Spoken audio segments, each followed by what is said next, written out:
మీకు తెలంగాణ పైన ప్రేమ ఉంది, తెలంగాణ కల్చర్ పట్ల మీకు అత్యంత గౌరవం ఉంది.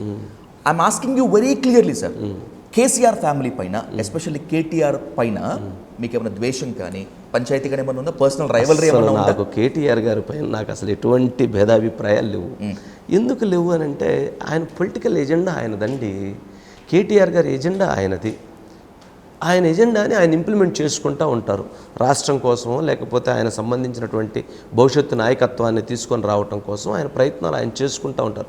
కేటీఆర్ గారి విషయంలో నేను ఎక్కడా కూడా ఓన్లీ ఈ ఫోన్ ట్యాపింగ్కి సంబంధించినటువంటి అంశాల విషయంలో మాత్రం నాకు కూడా కొంత బాధ కలిగింది. సరే, ఐఎమ్ ఇన్సిస్టింగ్ వన్ థింగ్.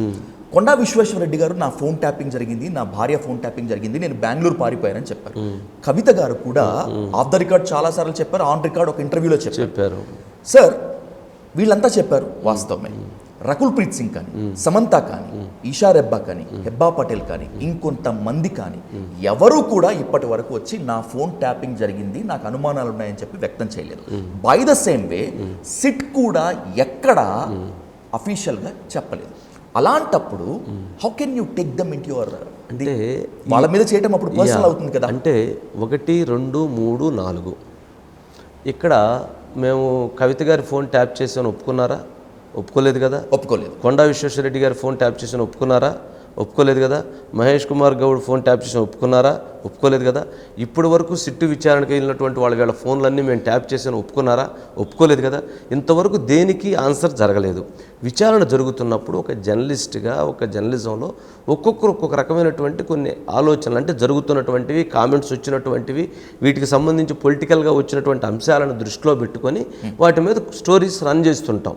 అట్లా అని చెప్పని అసలు అంటే మీడియా ఒక లైన్ దాటిపోయింది కదా సాధుజీ. మహా న్యూస్ దాటింది అనేటువంటి న్యూస్ దాటింది అనే దానికి ఒక పని చేయమనండి. ఇప్పటి వరకు ఉన్నటువంటి అనేక కథనాలు, అనేక అంశాల విషయంలో టీ న్యూస్ లేకపోతే సంబంధించినటువంటి ఎవరైతే వారికి సంబంధించినటువంటి వాళ్ళు ముఖ్యమంత్రి గారి మీద ఏ రకమైనటువంటి కామెంట్ చేశారు, ఏ రకమైనటువంటి పెట్టారు, అంటే పొలిటికల్ అంటే లైన్ దాటిపోయింది. మీడియా ఒక లైన్ దాటి ఉంది. ఓకే, నియంత్రణ అంటారా? మీడియాకి నియంత్రణ, మీరు ఇలా ఉండాలి, ఇలా చేయాలంటారా? ఎస్, ఒక రౌండ్ టేబుల్ మీటింగ్ పెట్టండి, ఒక 10 మంది జర్నలిస్టులకు సంబంధించి ఒక కమిటీ వేయండి.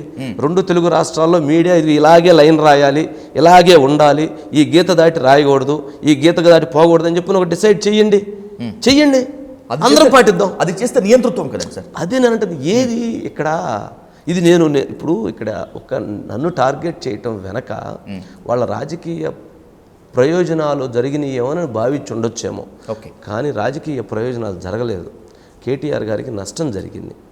ఎందుకనంటే ఆయన బీఆర్ఎస్ పార్టీని లీడ్ చేస్తూ భవిష్యత్తులో ముఖ్యమంత్రి కావాలనుకుంటున్నటువంటి వ్యక్తి అధికారంలో లేనప్పుడే ఈ రకంగా మీడియా మీద దాడి చేసి ఈ రకంగా ప్రజాస్వామ్యాన్ని గొంతు నక్కాలనే ప్రయత్నం చేస్తే రేపు ఆయనకు అధికారం ఇచ్చిన తర్వాత ఆయన ఏ రకమైనటువంటి దాడి చేస్తారు అనేటువంటి భావన ప్రజల్లో వస్తే అది ఆయనకే నష్టం కదా.